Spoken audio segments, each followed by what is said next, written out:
નમસ્કાર વિદ્યાર્થી મિત્રો, આજે આપણે ભૌતિક વિજ્ઞાનના પ્રકરણ 2 એકમ તથા માપનના એક્ઝામ્પલની વાત કરીશું.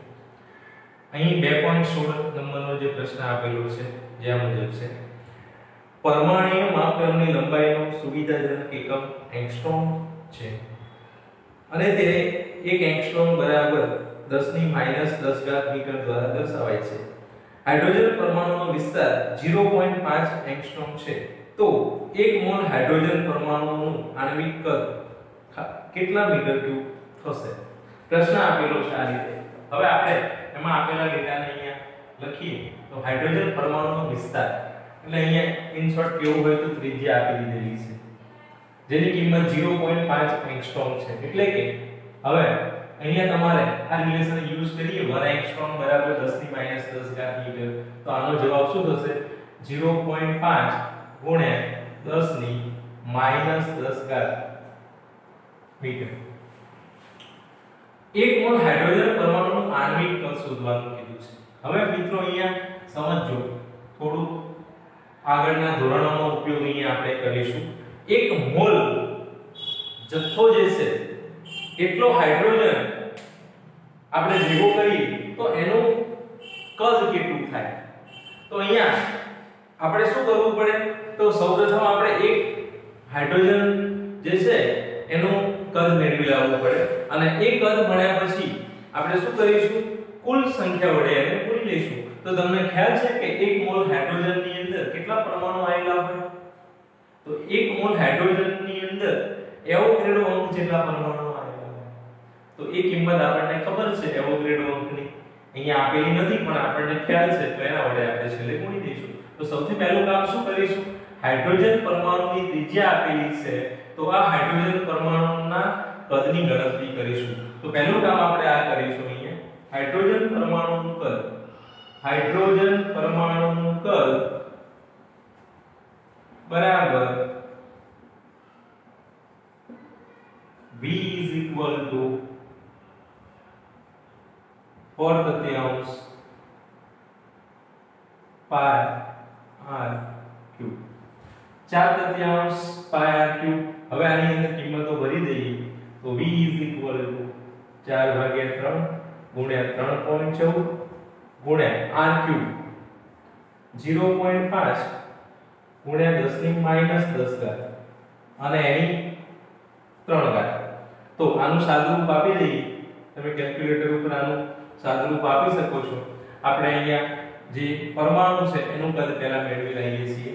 તો આનો જવાબ આપણને મળશે, જુઓ 0.5 નો ઘન કરીશું, 10 ની -10 ઘાત છે એની, તો આપણે પહેલા આ રીતે લખી દઈએ 4/3 ગુણ્યા 3.14 ગુણ્યા 0.5 ની 3 ઘાત ગુણ્યા 10 ની કેટલી ઘાત થશે? 10 ગુણ્યા 3 એટલે -30. અને હવે આનો ગુણાકાર કરીએ તો આ એક હાઇડ્રોજન પરમાણુનું કદ મળ્યું. એક હાઇડ્રોજન પરમાણુનું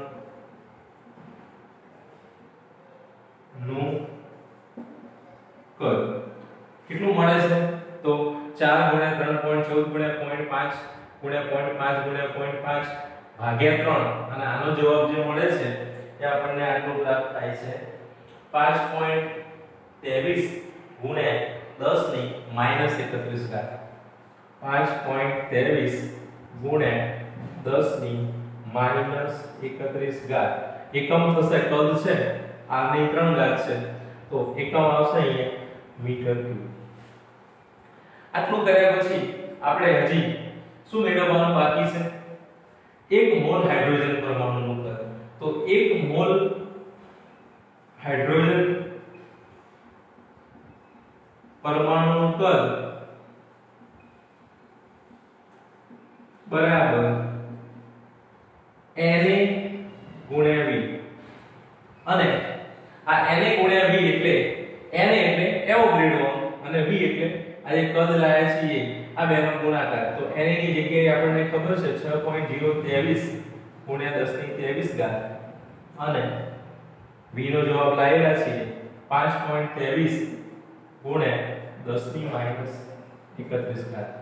અને આનું સાદું આપી દઈએ તો 6.023 ગુણ્યા 5.23 કરીશું અને 23 ઘાત અને 31 ઘાત છે તો આ બંને ઘાતોની બાદબાકી કરીશું એટલે આપણને અહીંયા જવાબ મળશે 7 અને 1 8 -8 ઘાત વધશે 6 ગુણ્યા 5 30 થશે એટલે એક દશાંશ કાપીને લખીશું આનો જવાબ તો આપણને આ રીતે મળશે 3.15 ગુણ્યા 10 ની -7 ઘાત 3.15 ગુણ્યા 10 ની -7 ઘાત અને એકમ તો આનો આવશે મીટર ક્યુબ.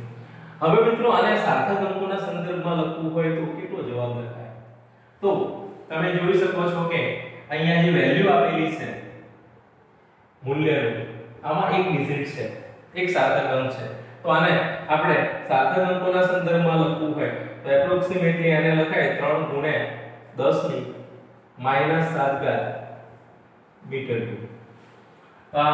આ રીતે હાઇડ્રોજન પરમાણુનું એક પરમાણુનું કદ મેળવી એનો 1 મોલ હાઇડ્રોજન પરમાણુનું કદ આપણે શોધી શકીએ છીએ તો આ પ્રશ્ન આ રીતે પૂછી શકાય છે. બીજો કોઈ પણ પરમાણુ આપે કામ આપણે આ જ કરીશું.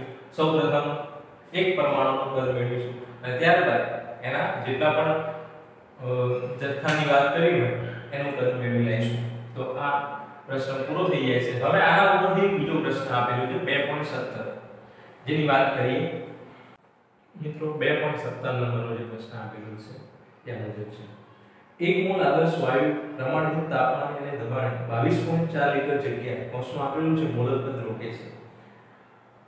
1 મોલ હાઇડ્રોજન વાયુ માટે મોલર કદ અને પરમાણુય કદનો ગુણોત્તર શું થશે? શા માટે આ ગુણોત્તર ઘણો મોટો છે? હાઇડ્રોજન અણુનું પરિમાણ 1 એંગસ્ટ્રોમ જેટલું છે. અહીંયા જે માહિતી આપેલી છે એ માહિતી આપણે અહીંયા લિસ્ટ આઉટ કરીએ તો મોલર કદની કિંમત આપેલી છે. આદર્શ વાયુ હોય તેનું મોલર કદ 22.4 લીટર STP ની વાત છે. STP એટલે સ્ટાન્ડર્ડ ટેમ્પરેચર એન્ડ પ્રેશર બરાબર. પ્રમાણભૂત તાપમાને અને દબાણે હાઇડ્રોજન વાયુ હોય કે આદર્શ વાયુ હોય એનું જે કદ છે એ આપણે કેટલું લઈએ છીએ 22.4 લીટર લઈએ છીએ. હાઇડ્રોજન અણુનું પરિમાણ આપેલું છે એટલે અહીંયા એનો વ્યાસ આપી દીધેલો છે તો વ્યાસ એટલે એના ઉપરથી આપણને ત્રિજ્યા મળી જાય તો આની ઉપરથી આપણે એનો ત્રિજ્યાનો જવાબ કેટલો લખીશું? ત્રિજ્યા r 0.5 એંગસ્ટ્રોમ. આગળના દાખલામાં વાત કરીએ એ પ્રમાણે એંગસ્ટ્રોમ જે છે એને આપણે રૂપાંતર કરતા શીખ્યા છીએ એટલે આની ઉપરથી r લખવો હોય તો 0.5 ગુણ્યા 10 ની -10 ઘાત મીટર થઈ જશે. પ્રશ્ન કરેલો છે કે 1 મોલ હાઇડ્રોજન વાયુ માટે મોલર કદ અને પરમાણુ કદનો ગુણોત્તર મેળવવાનો છે અને ગુણોત્તર મેળવ્યા પછી એની ચર્ચા કરવાની છે કે ગુણોત્તર કેવો મળે છે, નાનો મળે છે, મોટો મળે છે, શા માટે મળે છે.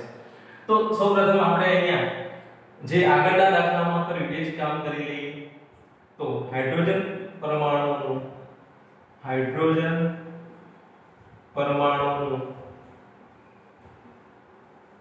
કદ બરાબર 4/3 પાઈ r ક્યુબ. આનું સાદુરૂપ આપી દઈએ તો આગળ જે રીતે મેળવ્યું હતું એ જ સાદુરૂપ અહીંયા થશે 3.14 ગુણ્યા 0.5 ગુણ્યા 10 ની -10 ઘાત અને એની કેટલી ઘાત છે? ક્યુબ.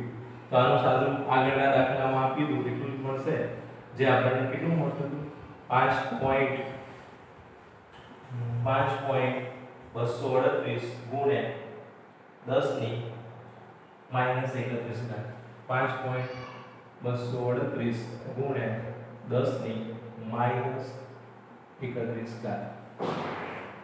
હવે આ જે આન્સર મળેલો છે એ એક પરમાણુનું કદ થયું. એક મોલ માટે 1 મોલ હાઇડ્રોજન પરમાણુનું આણ્વિક કદ કેટલું થશે? તો કે Na ગુણ્યા V. આને આપણે V કહી દઈએ. તો આનો જવાબ પણ આગળ મેળવ્યો તો એ પ્રમાણે 6.023 ગુણ્યા 10 ની 23 ઘાત ગુણ્યા V નો જવાબ 5.238 ગુણ્યા 10 ની -31 ઘાત. અને આ કદ જે છે એનો જવાબ આપણને જે મળે છે એને v ડેશ કહી દઈએ. v ડેશ નો જવાબ આપણને અહીંયા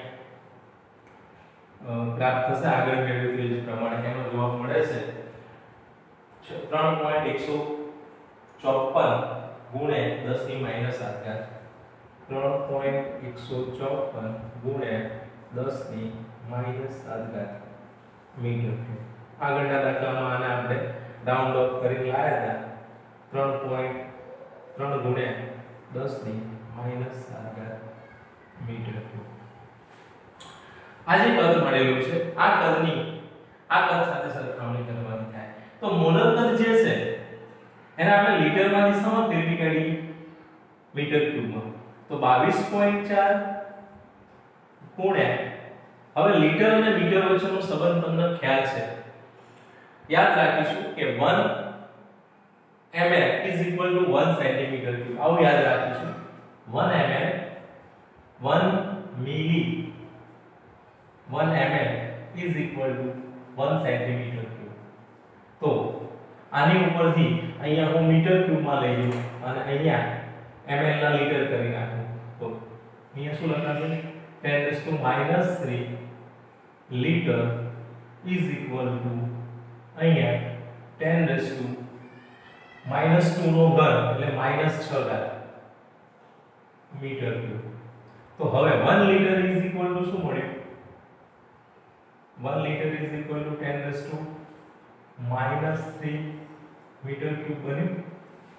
એ અહીંયા ભરી કાઢીએ તો લીટર કાઢી નાખીએ અને એની જગ્યાએ શું ભરી દઈએ 22.4 ગુણ્યા 10 ની લીટરની જગ્યાએ -3 ઘાત મીટર ક્યુબ.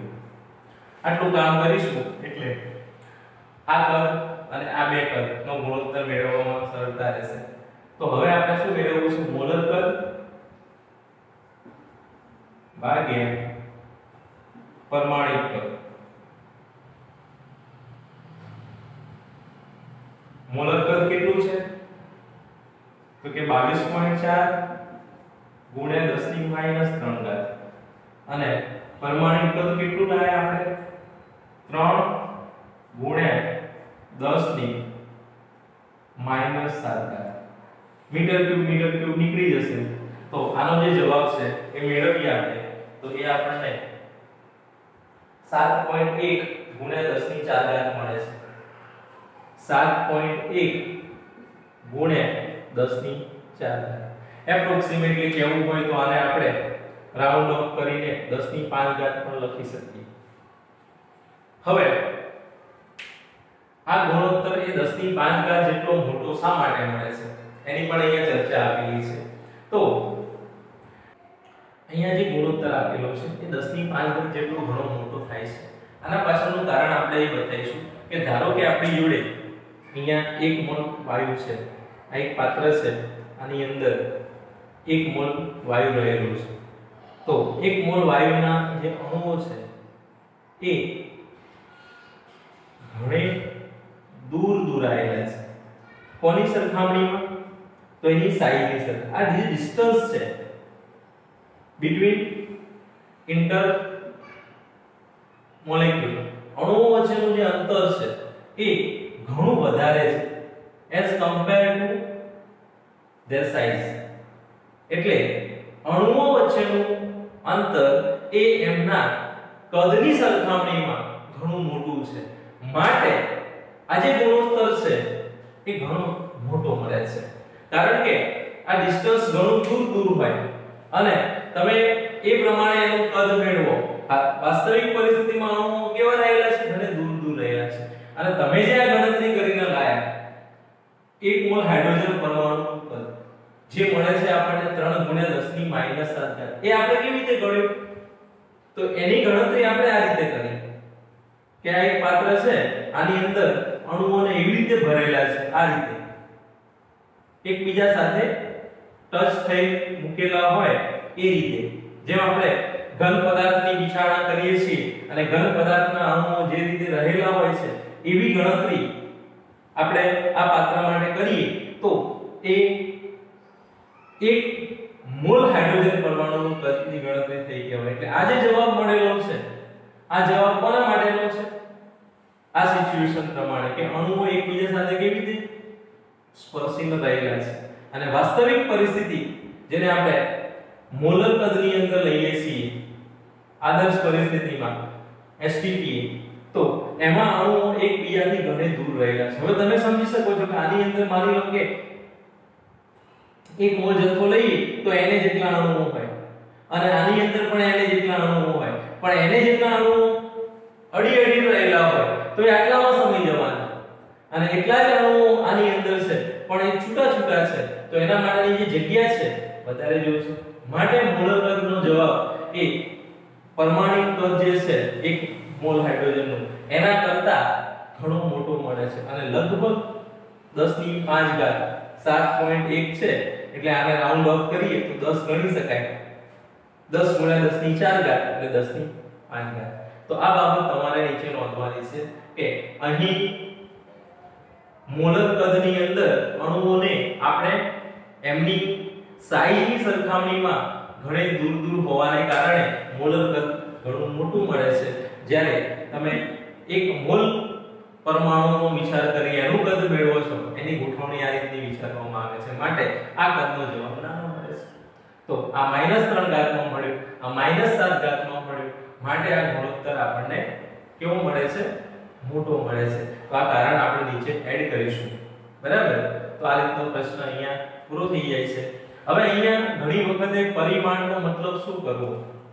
તો પરિમાણ એટલે વ્યાસ સમજવાનો અને ત્રિજ્યા કે ત્યારે જ આપણે એને r માં કન્વર્ટ નહીં કરીએ એટલે કે r લઈશું. બાકી પરિમાણ કે તો પરિમાણને આપણે કેવી રીતે લઈશું? વ્યાસ તરીકે લઈશું. એક્ચ્યુઅલી પરિમાણ શબ્દ છે એની જગ્યાએ આપણે વ્યાસ કે એવો શબ્દ વાપરવો જોઈએ પણ અહીંયા ઘણી વખતે સમજવામાં ભૂલ થાય છે. તો શું લેવું, શું ધ્યાનમાં લેવું એક થોડી સમસ્યા ઉત્પન્ન થાય છે. તો આપણે યાદ રાખીશું કે પરિમાણ કે તો આપણે ત્રિજ્યા તરીકે નહીં લઈએ અને વ્યાસ તરીકે લઈશું. ત્રિજ્યા શબ્દ ઉલ્લેખ છે તો આપણે એને ત્રિજ્યા તરીકે લઈશું. બરાબર? અને આ 0.5 જે છે આગળના દાખલામાં આપણે ત્રિજ્યા તરીકે લીધી એટલે અહીંયા 1 એંગસ્ટ્રોમ પરિમાણ આપેલું છે એટલા માટે આપણે એને વ્યાસ તરીકે ગણેલું છે. બરાબર? તો થોડી ઘણી બાબતો ધ્યાનમાં રાખવા જેવી છે, યાદ રાખી લઈશું. આવા બધા પ્રશ્નો પૂછી શકે છે ભાઈ 2 ગુણની અંદર.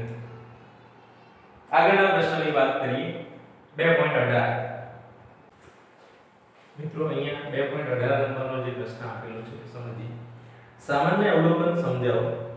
જ્યારે આપણે ઝડપથી ગતિ કરતી ટ્રેનની બારીમાંથી નજીકના વૃક્ષો, ઘર વગેરે જોઈએ છીએ તો તે ટ્રેનની વિરુદ્ધ દિશામાં ઝડપથી ગતિ કરતા દેખાય છે. પરંતુ દૂરની વસ્તુઓ જેવી કે ટેકરી, ચંદ્ર, તારાઓ વગેરે સ્થિર દેખાય છે. હકીકતમાં તમે જાણો છો કે તમે ગતિમાં છો અને દૂરની વસ્તુઓ પણ તમારી સાથે ગતિમાં લાગે છે. હવે આ જે પ્રશ્ન આપેલો છે આને અહીંયા સમજીએ કે ધારો કે આપણે ગાડીમાં બેસીને ઝડપથી ગતિ કરીને જઈ રહ્યા છે તો તમને તો ખ્યાલ જ છે કે ગાડી ગતિ કરીને જાય છે. હવે તમે રસ્તાની આજુબાજુ ઝાડ ઉગેલા હોય, કોઈ વસ્તુ હોય, બરાબર, કોઈ બીજું સાધન હોય, આને તમે જુઓ છો તો તમને એ વસ્તુ ગતિમાં લાગે છે. હકીકતમાં તમે ગતિમાં છો એટલે એ તમારી બાજુએથી વિરુદ્ધ દિશામાં ગતિ કરીને જાય છે. તમારી ગાડી આમ જતી હોય તો આપણને એવું આભાસ થાય કે જે ઝાડ છે એની વિરુદ્ધ દિશામાં ગતિ. આ બધાએ ઓબ્ઝર્વેશન કરેલું છે કે ધારો કે આપણે આ દિશામાં ગતિ કરી રહ્યા છીએ તો આપણને આ ઝાડની જે ગતિ છે એ આ દિશામાં લાગશે. કેમ? તો એની પાછળનું આપણે અહીંયા કારણ સમજવાનું છે કે જે વસ્તુ નજીક હશે, નજીકની વસ્તુ અને દૂરની વસ્તુ. હવે નજીકની વસ્તુ સાથે ધારો કે જ્યારે અહીંયા હશું ત્યારે આંખ સાથે જે ખૂણો બને છે દ્રષ્ટિ માટેનો, દાખલા તરીકે હું આનો ઓબ્ઝર્વ કરી રહ્યો છું આ પોઝિશનને, તો અહીંયા જઈશ એટલે આ ઓબ્ઝર્વેશન અહીંથી જ્યારે થશે ત્યારે આ રીતનું હશે, અહીંથી જ્યારે થશે ત્યારે આ ઓબ્ઝર્વેશન આ રીતનું હશે. એટલે અહીંયા ઝડપથી એંગલ ચેન્જ થાય છે. આપેલી જે ગતિની દિશા છે એની સાથે એ એંગલ જે છે એ ખૂબ ઝડપથી ચેન્જ થતો જોવા મળે છે. જ્યારે તમે અહીંથી ઓબ્ઝર્વેશન કરશો તો તારો અહીંયા દેખાશે, અહીંથી ઓબ્ઝર્વેશન કરશો તો તારો એક જગ્યાએ દેખાશે, અને અહીંથી ઓબ્ઝર્વેશન કરશો તો પણ તારો ત્યાં દેખાશે. એટલે આપણને અહીંયા દૂરની વસ્તુ કેવી લાગે છે? સ્થિર લાગે છે.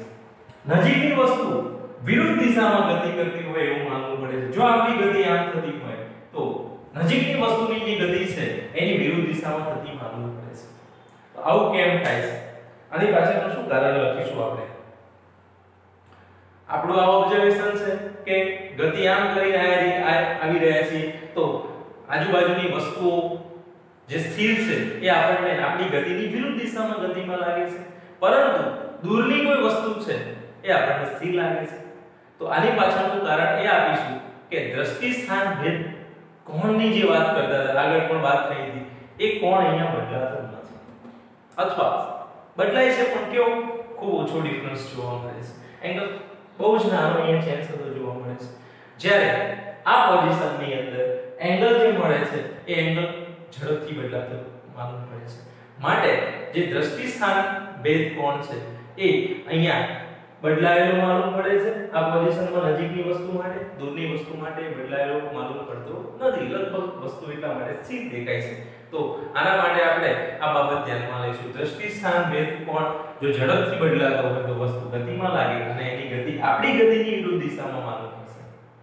જ્યારે દૂરની વસ્તુનું જ્યારે ઓબ્ઝર્વેશન કરવામાં આવે છે ત્યારે એ વસ્તુ આપણને સ્થિર માલુમ પડે છે, કારણ કે એની દિશા બદલાશે નહીં. તમે વિચાર કરો કે તમે સૂર્યને જોઈ રહ્યા છો, આપણે ગતિ કરીને જઈએ તો સૂર્ય સાથેની આપણી જે લાઈન છે એ થોડી ચેન્જ થવાની છે. સૂર્ય આપણને ત્યાં જ દેખાવાનું છે. તમે 100 કિલોમીટર પણ ચાલશો ગાડીમાં આગળ ગતિ તો સૂર્યની પોઝિશન તો એ જ રહેવાની છે. સૂર્ય બદલાવાનો નથી, સૂર્યની દિશા પણ બદલાવાની નથી. એટલે અહીંયા વસ્તુ એ બને છે કે દૂર જેટલી વસ્તુ હોય એની સાથે બનતો જે એંગલ છે એ ખૂબ ધીમે ધીમે ચેન્જ થાય છે. બરાબર? તો આ બાબત આપણે અહીંયા ધ્યાનમાં લઈશું.